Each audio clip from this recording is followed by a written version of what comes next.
and welcome to Miss McCay's Art Corner. It's where I take children's books that I find on the shelf in my little boy's room, and we try to learn about art, what we see in the books. And so today, when I was with John Brammer, this is him, we were looking at this book, Elmo's Garden. Yes, Elmo's Garden. And it got me thinking because Elmo was growing a garden and there was little pots in there.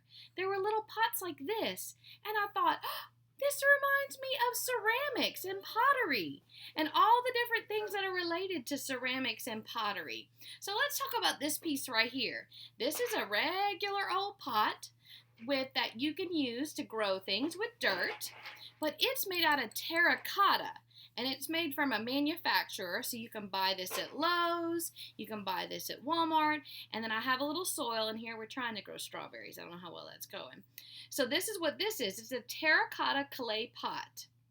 But artists use clay too. Just like our book was talking about gardening and terracotta pots, something like china, little china pieces made of ceramics and clay can also be from china pieces, okay, made out of porcelain.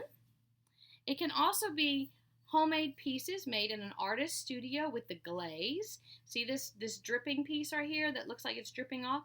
That's like where you can see the glaze that's on top of it, really thick and nice. Or it can be, let's see what else I have. Oh, a big piece like this. It also, this is the raw clay that's dry and hard, and then the glaze on top, it's a matte glaze, meaning it's not shiny, it's flat, and it has a glaze. So instead of saying we painted ceramics, we say we glazed ceramics. And, am I being kind of confusing?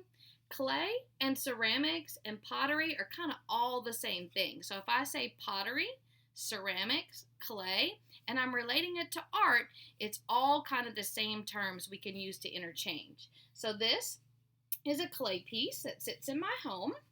And then I also have this clay piece right here. This one's brilliant colored, and this also has been glazed. Now, what's unique about this one is you see those rings on there? That lets me know right away that it was thrown on a wheel. Now, I'm not talking about just tossing it on the ground and rolling it over with a car wheel. People who work with ceramics or pottery, what they do is they have a special machine that turns the piece of clay and it makes it have those circles on it as they build it. Okay? As they build it up with their hands. So that's what this looks like. You can tell by the circles that it was thrown on a wheel. That means they threw the clay on the machine, they hit the pedal to go, and they spin it, and they can make it go taller and thinner, and while the wheel goes, it builds the clay piece. And you can tell that on this particular piece.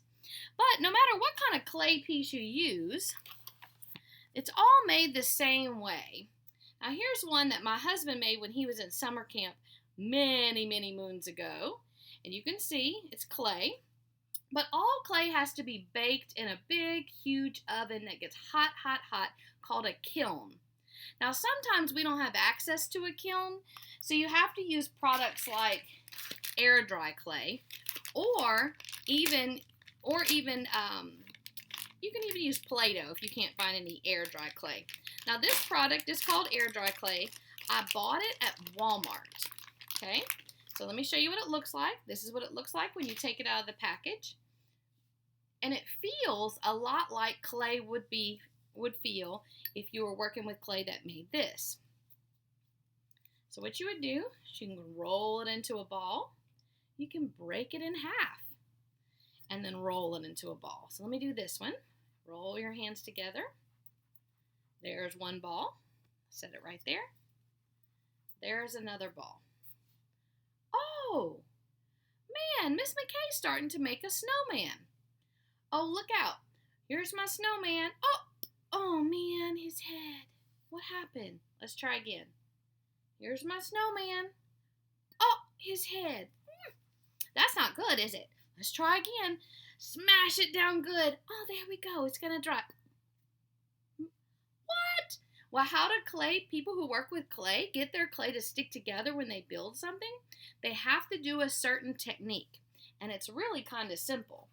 We can do the same technique called scoring and slipping by using a fork and a little bit of water.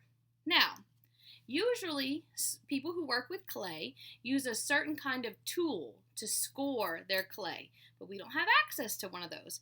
And they also have a certain kind of substance that acts like glue, and it's called slip. And we don't have access to that.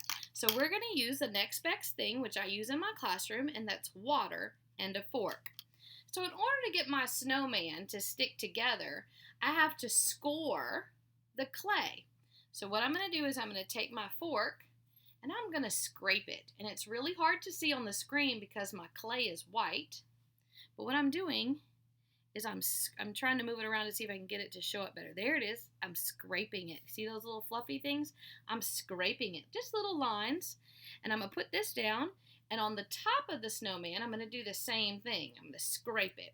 And then I'm going to take my 2 fingers, dip it in that little bit of that water right here, and I'm going to stick it right here on that scrape side, and I'm going to adhere them together. Now, guess what? Just stick them on there like that. What happens is, instead of when they were apart like this and they kept falling apart, I lost my head, what happens is, when you score it, these little fingers start sticking up, and when they dry together, making it stay together. So you just scored with the fork and slipped with a little bit of water, and now my snowman's head doesn't fall off because it's now stuck together. Pretty cool, huh? So if you want to build with any kind of air dry clay, and you don't have access to a wheel to make pretty pottery pieces, you can build clay similar to what my husband did in camp long time ago. You can build your own little pieces, and you can get them to dry together by using the scoring and slipping technique. Pretty cool, huh? Now, the way this product works, this air dry clay, is you can set this snowman.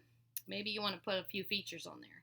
Maybe you want to put a mouth and some eyeballs and some little buttons and make some little designs, maybe some arms. Just kind of draw it out a little bit. You can let this dry for 24 hours and it'll be rock hard, and then you can paint it with watercolor, acrylics, any kind of paint you want, and let it dry. If you want it to seal, you'll paint it and then spray it with a polyurethane, and then it'll seal real good. Now, it's not as strong as regular clay, but it's a good way to learn and practice how to do techniques in clay, such as scoring and slipping. And sometimes we don't always have the tools we need, especially in an art classroom, so we can use things that are very similar to have the same effect.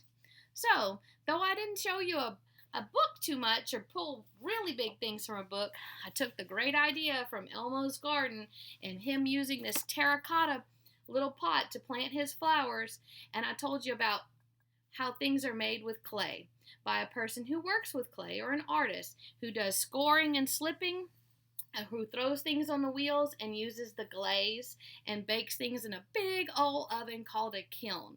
So if you ever have a chance to visit a place that does pottery, please go and visit. Or when you get to the high school and the middle school in Gulfport School District, you definitely will be able to use it. But until then, in the elementary world, air dry clay works just as fine with a fork and a cup. Thank you so much, and join me next time when I look at books for inspiration to teach you about art. Thank you.